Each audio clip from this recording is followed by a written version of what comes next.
Happy holidays, craft buddies. Welcome back to Whiskey and Wit. And if you're new here, hello and welcome. My name is Whitney and I hope you're hungry because today we are swapping the craft room for the kitchen. I've got some no stress, no fancy ingredients, no hours in the kitchen recipes that are so delicious. It's going to look like you tried so hard. So settle on in and let's make your holidays taste amazing.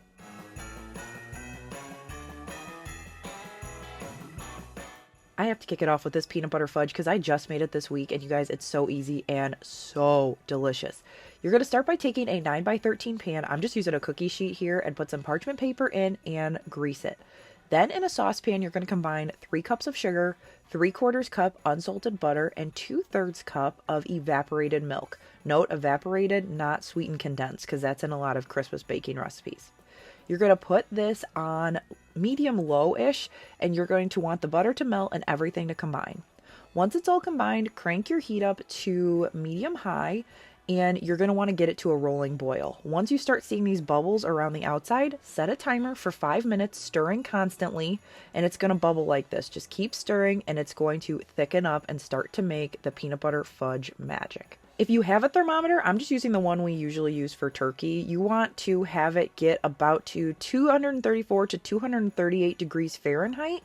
Then we're going to remove it from the heat and add our peanut butter. We're doing 1.5 cups of creamy peanut butter.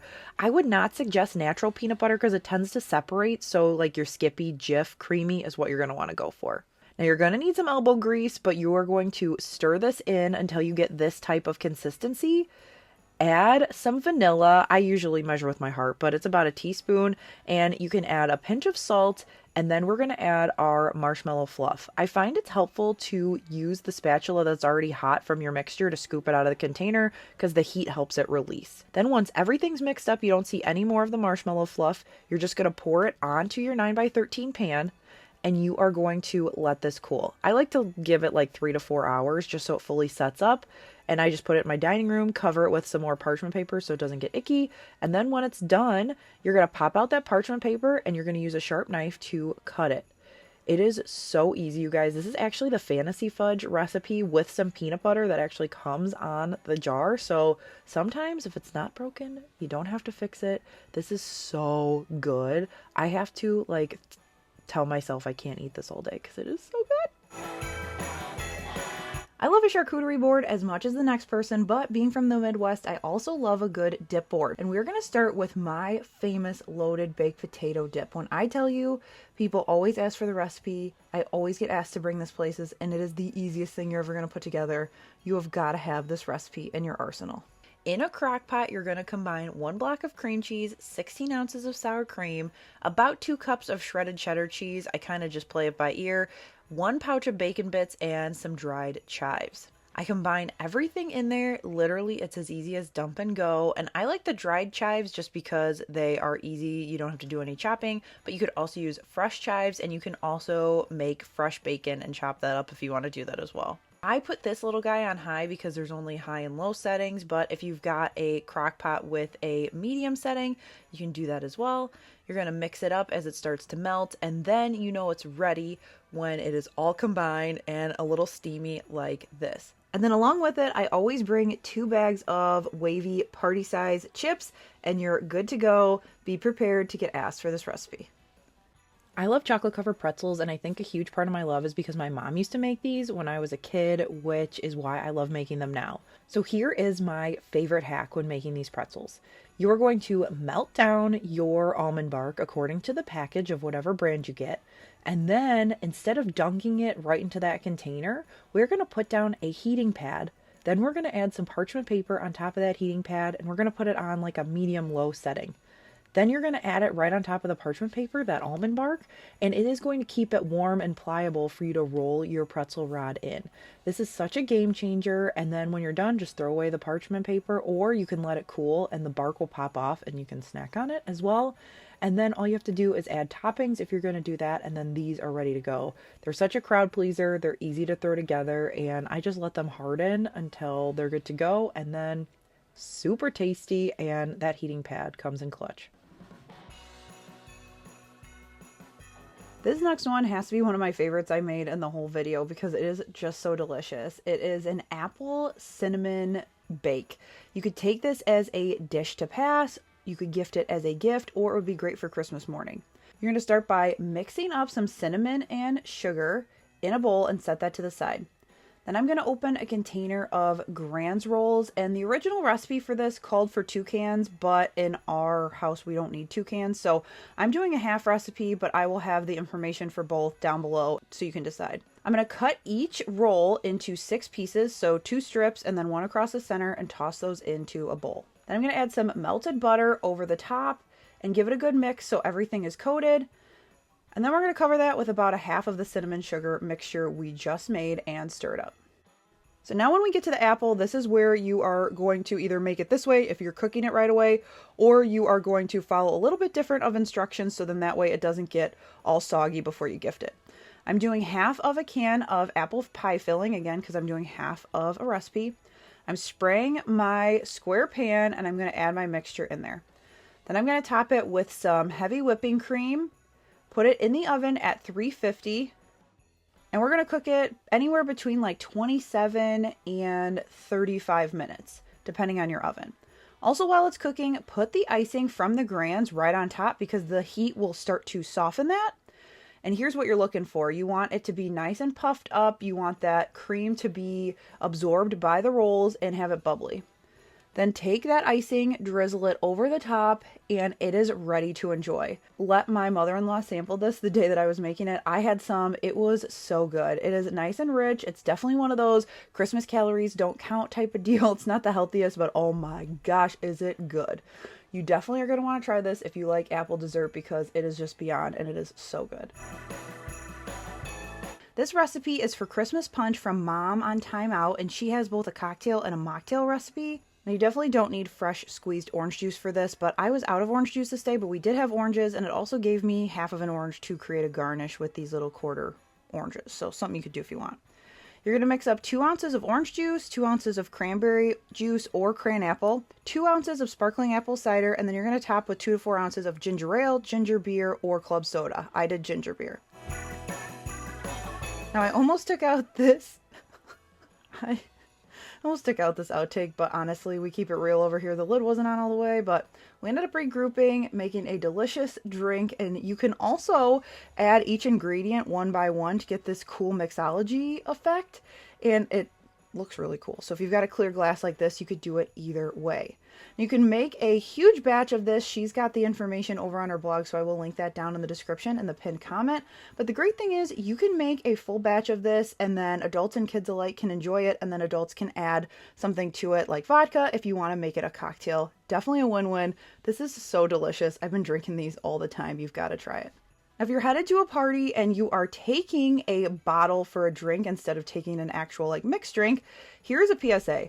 I have seen a lot of folks sharing, here's how to gift a bottle of wine, and they roll it up like that with the bottom part of the bottle out. The sad thing is people are going to pick it up by the tea towel and it's going to fall at the bottom. So instead, stick it in the center. Then that way you have got it folded over and then roll it. So there is a tea towel piece underneath your bottle.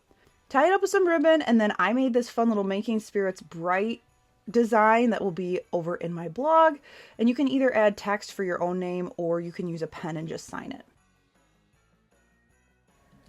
My husband's family loves to vacation in northern Wisconsin, and there is a candy shop called Tremblay's in Hayward, Wisconsin that we love. They have the most delicious peanut butter balls ever, and we're obsessed with them. And we usually will order them in, or my father-in-law actually lives up there now, so he'll bring them when he comes in.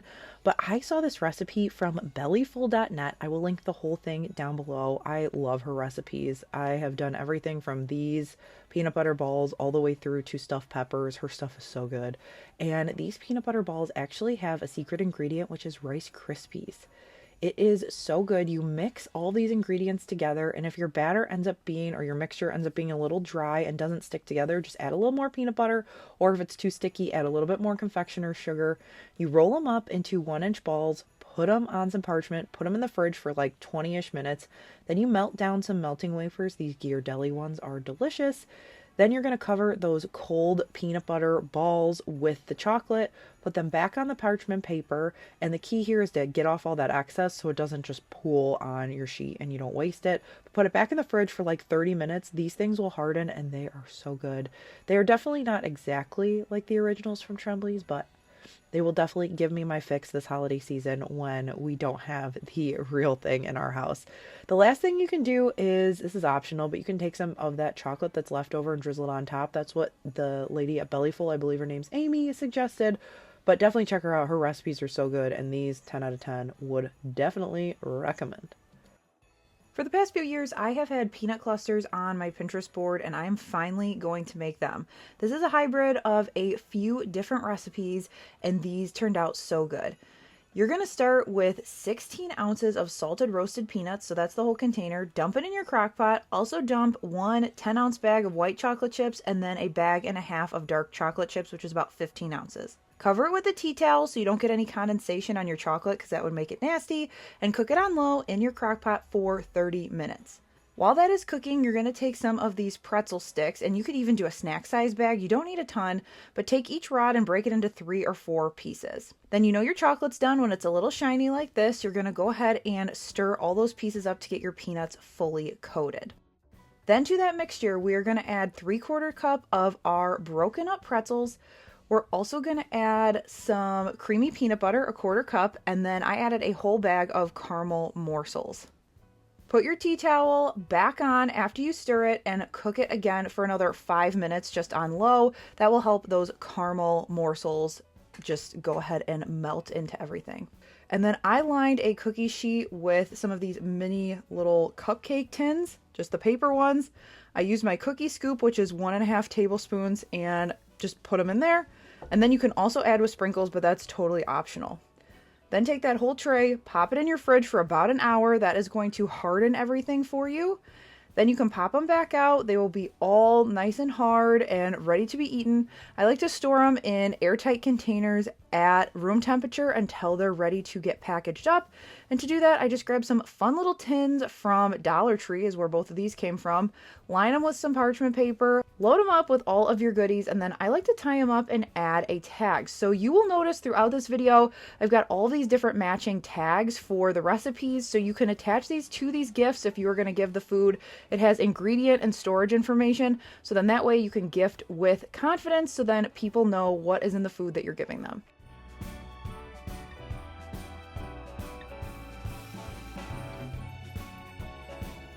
I've got another fun fudge recipe for you. This one starts with a full can of sweetened condensed milk.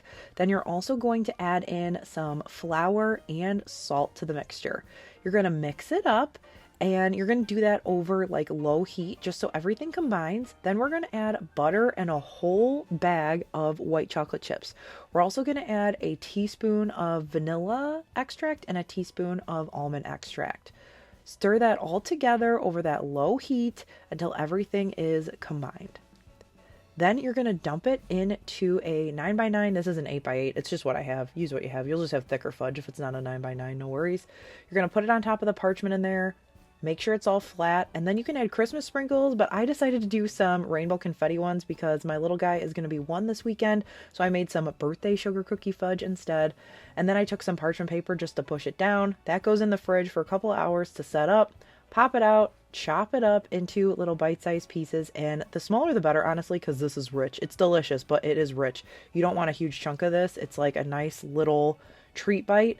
But once it's all cut up, so delicious. You can store this in the fridge until you need to take it out, but it's such a good grab and go. This would also be a fun, colorful addition to any cookie boxes or other food gifts you're giving this holiday season.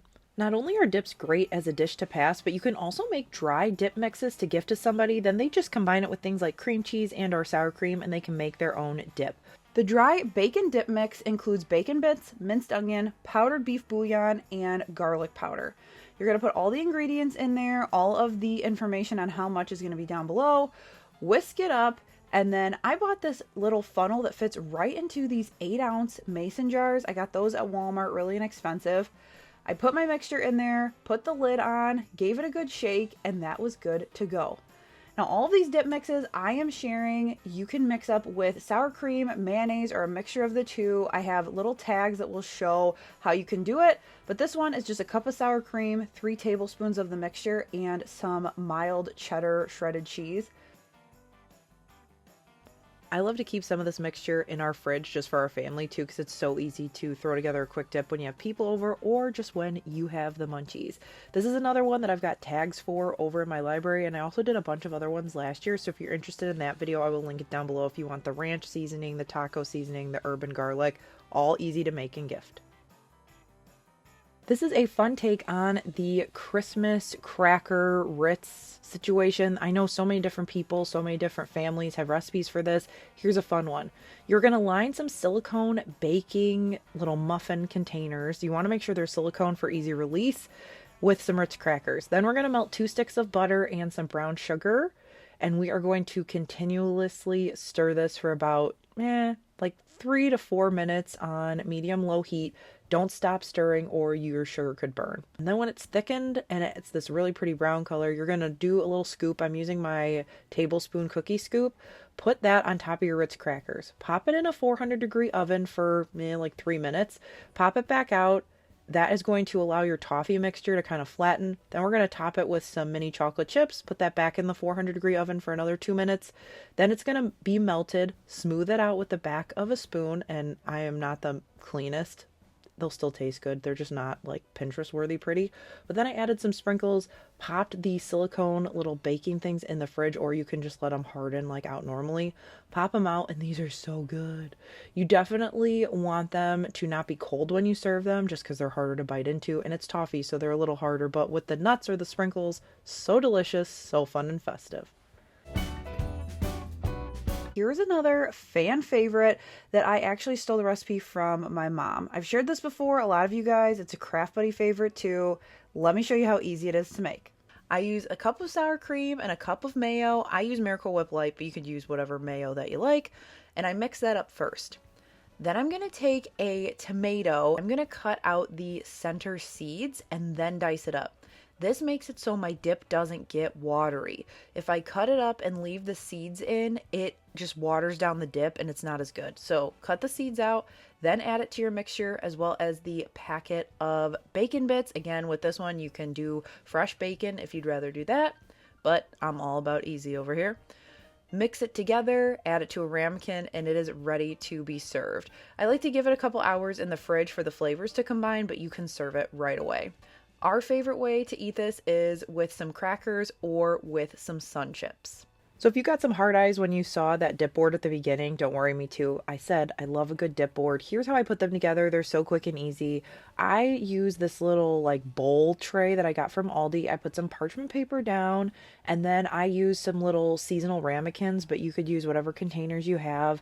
I like to add different things that you would put into dips, like a variety of chips, some vegetables, crackers, and then I have the dips around. I also put my Crockpot with my loaded baked potato dip from earlier next to it with those chips, and it's a really fun take on a grazing board. This is especially great for like Christmas Day when you're hanging out as a family and you guys just want to spend time together and kind of munch as you go. And with that, we have wrapped up this year's Christmas season. This is my last Christmas video. I have had such a blast this year with you guys creating so much fun content, and I can't wait to see what comes in the new year. Thanks so much for being a craft buddy. Thanks so much for being here. If you want the written out description for anything, you can find that in the description, and I will catch you guys in the next one. Happy holidays, Merry Christmas, and I wish you a wonderful, happy, and healthy new year.